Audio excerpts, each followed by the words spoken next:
মমতা বন্দ্যোপাধ্যায়ের আমলে সরকারের আর্থিক দুর্নীতি খুঁজতে শ্বেতপত্র প্রকাশের বৈঠক এবার নবান্নে বিশেষ মন্ত্রীগোষ্ঠীর বৈঠক ছিল এবং সেই বৈঠকে অর্থমন্ত্রী স্বপন দাশগুপ্ত, শিল্প বাণিজ্য মন্ত্রী তাপস রায় সহ দিলীপ ঘোষ সহ আরো অনেক মন্ত্রীরা উপস্থিত ছিলেন।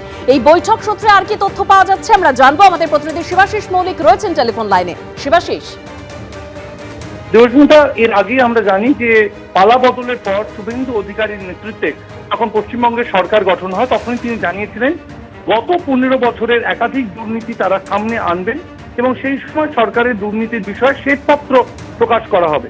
এই জন্য মন্ত্রী গোষ্ঠী তৈরি করা হয়েছিল। মন্ত্রী গোষ্ঠী বৈঠক করে শ্বেতপত্র প্রকাশের প্রস্তুতি শুরু করার কথা ছিল। সেই মন্ত্রী গোষ্ঠীর প্রথম বৈঠক আজ নবান্নে হয় এবং সেখানে অংশ নেন অর্থমন্ত্রী স্বপন দাশগুপ্ত, পঞ্চায়েত মন্ত্রী দিলীপ ঘোষ,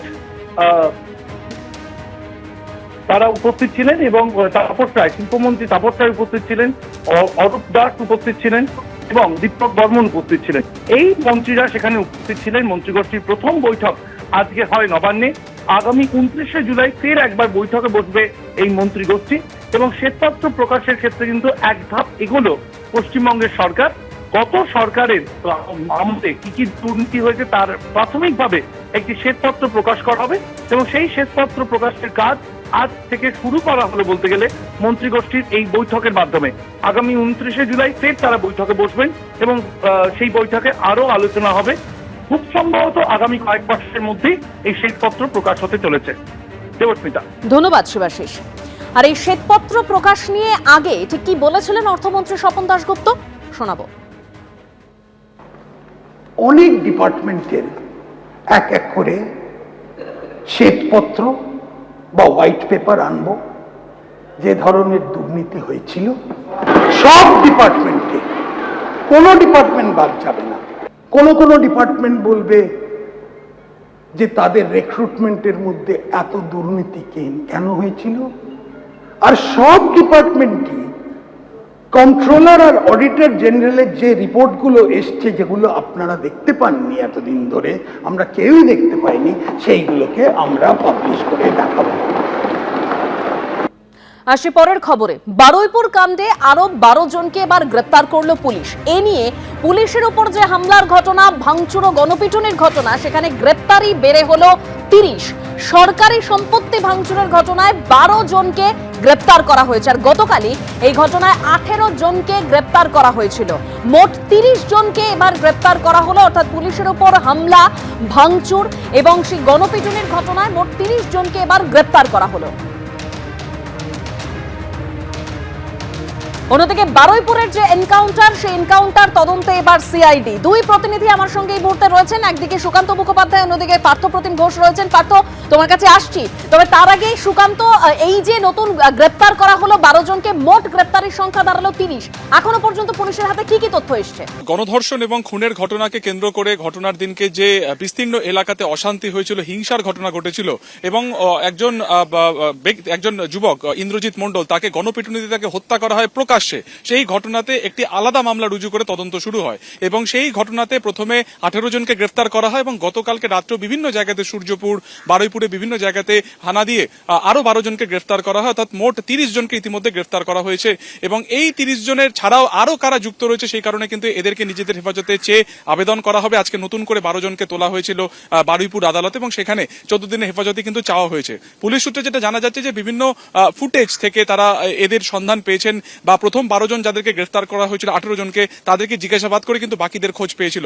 কিভাবে তারা অ্যাসেম্বল করেছিল, কোন রকম নির্দেশ ছিল কিনা এই প্রভোকেশন বা এই হিংসার জন্য, সেটা জানার চেষ্টা করছেন তদন্তকারীরা। প্রত্যেকের মোবাইল ফোনে চ্যাট বা সেই দিনকে কার সাথে কার কথা হয়েছিল, এরকম সমস্ত কিছু কিন্তু খতিয়ে দেখছেন তদন্তকারীরা। আমরা জানি গত মঙ্গলবার দিনকে মুখ্যমন্ত্রী শুভেন্দু অধিকারী ঘটনা একেবারে বারুইপুরে এসেছিলেন এবং তিনি কিন্তু কড়াভাবে ডিজিকে নির্দেশ দিয়েছিলেন যে এই অশান্তির ঘটনায় যারা যুক্ত রয়েছেন তাদেরকে কড়া শাস্তি দিতে হবে, তাদেরকে শনাক্তকরণ করতে হবে। তার পাশাপাশি ইন্দ্রজিৎ মণ্ডল পেশায় অটো চালক, তাকে যে নৃশংসভাবে পিটিয়ে হত্যা করা হয়েছিল অভিযুক্ত হিসেবে, তাকেও কিন্তু কার্যত নির্দোষী বলেছিলেন মুখ্যমন্ত্রী। এবং তারপরে যেটা দেখা গেল যে এই যে ইন্দ্রজিৎ মণ্ডল, তার বাড়িতে আজকে পুলিশ সুপার অরবিন্দ আনন্দ কুমার তিনি নিজেও গিয়েছিলেন, তিনি কথা বলেছিলেন বাবা ও মায়ের সাথে, ঘটনার দিনকে ঠিক কি ঘটেছিল, কিভাবে তাদের ছেলে যখন ঘুমন্ত অবস্থায় ছিল তাকে টেনে হিচড়ে নিয়ে যায়, পুরোটাই কিন্তু তারা আজকে এসপি কে বলেছেন। এবং আমাদের ক্যামেরার সামনেও কিন্তু তারা একই কথা বলেছেন যে রবিবার দিনকে তখন তার ছেলে ঘুমোচ্ছিলেন, তখন কয়েকজন ব্যক্তি প্রথমে আসেন কথা বলার নাম করে, পরবর্তী সময় কিন্তু তারা বাধা দিতে গেলে এই বৃদ্ধ দম্পতিকে বেধড়ক মারধর করা হয়, তারপর টেনে হিচড়ে 150 থেকে 200 জনের একটা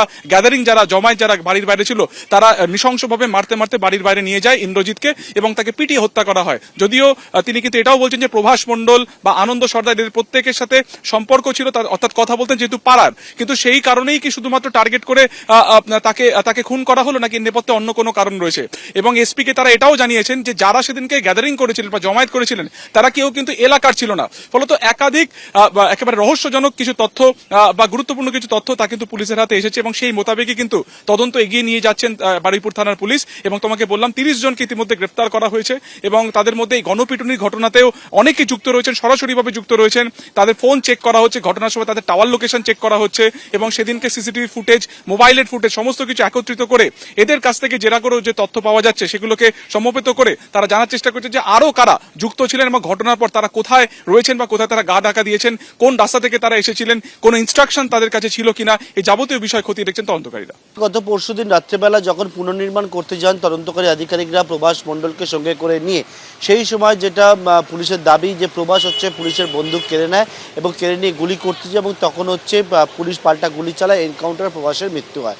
এবং এক্ষেত্রে যে গাইডলাইন রয়েছে সেই গাইডলাইন অনুযায়ী যে এই যে এনকাউন্টার, সেই এনকাউন্টার তদন্ত হবে এবং সেই তদন্তের জন্য একেবারে সিআইডিকে সেই তদন্তভার রাজ্যের তরফ থেকে তুলে দেওয়া হয়েছে। সিআইডি আধিকারিকরা এই এনকাউন্টারের তদন্ত তারা কিন্তু করছেন। এই একটা গেল একটা দিক।